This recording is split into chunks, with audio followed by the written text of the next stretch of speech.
Hey filmmaker, Chung here. In this video I want to talk about shoulder rigs, what kind of things you should be looking for, and yeah, if I recommend to buy it or not.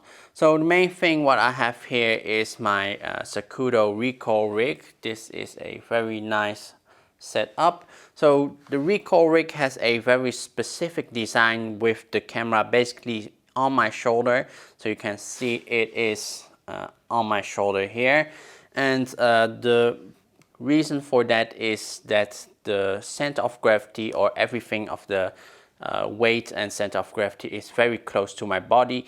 That makes it a much better way to hold everything and also lessen the shake of everything.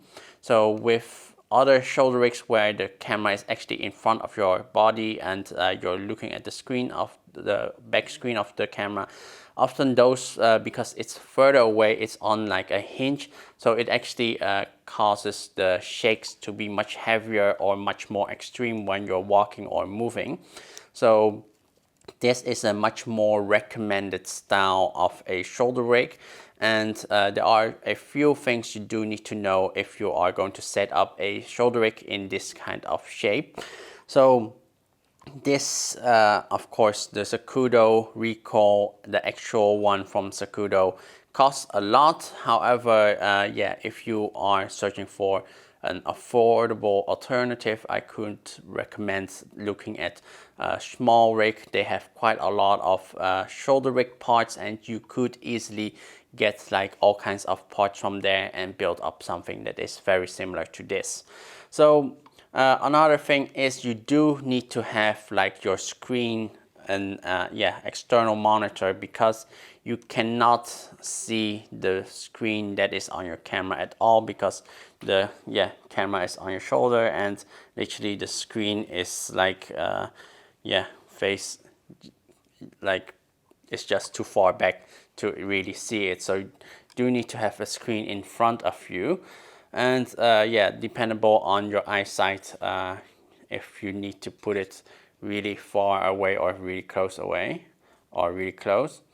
Other thing is like yeah, instead of like if you have like issue with seeing the screen up close like this, you can also search for EVFs. However, those are not really that affordable compared to a screen. One thing is, because the screen is here, using very ultra wide angle lenses makes it really difficult using a recoil setup, because with a recoil using like 14 millimeter, those kind of ultra wide lenses, it's too easy to get like things that you're putting here very close in front of the camera that would actually get in the shot quite easily. Overall, the rest with actually using a shoulder rig. So shoulder rigs, personally, if you are just using a shoulder rig stand alone, I do feel like it feels very limiting in like the height that you can use it with. So you're mostly filming like on eye height, unless you're going to kneel down to get like a lower shot, or you have like a top grip so you can hold it at a lower angle. However, you have like difficulty holding it mostly in chest height. That would mean like you need to sit down to get like to that kind of height. Overall, or you need to like stand weirdly with your legs spread to get kind of that height. But yeah, something that is recommended if you're getting a shoulder rig or renting a shoulder rig is to get it in combination with an Easyrig. Of course, an Easyrig is not really an affordable thing, but it is much nicer to have, because like I'm not holding it and I can easily move it to chest height if I wanted to have it there, and get my shot that I want to have, and also quickly put it back on my shoulder to get like net shot. So it is a quick way to change like your height in a much more flexible way without needing to change the setup of your shoulder rig. And yeah, honestly, I do really find it a nice setup. But yeah, if you were using just like your shoulder rig, it would have meant like need to hold it like this.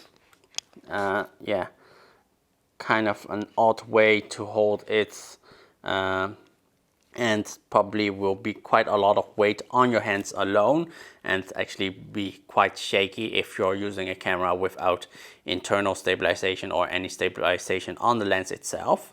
Personally, for me, right now, do I feel like, yeah, you have to purchase a shoulder rig or not?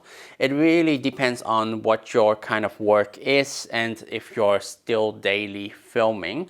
So if you're filming daily, like every day, filming short films, filming feature films, and yeah, you have like a daily job that is doing that, of course purchasing it is better than having to rent it and having to pick up and also give it back every time. However, if you're not daily filming and just filming from time to time, I do feel like it is just better than to just rent it, because the price of rental isn't that high. And often if you're working with a actual producer and also like a filmmaker who have a budget, then they have like the budget to rent these kind of gears instead of having to ask you if you own a lot of gear. Because honestly, as a DOP or a yeah, cameraman, you don't really have to own a lot of these things. You can even just be owning a simple DSLR and or mirrorless camera, and every time that you actually start to shoot a movie, that everything is rented. Because honestly, yeah, you don't really have to own a big crane or a big slider or a big yeah, expensive Arri Alexa camera.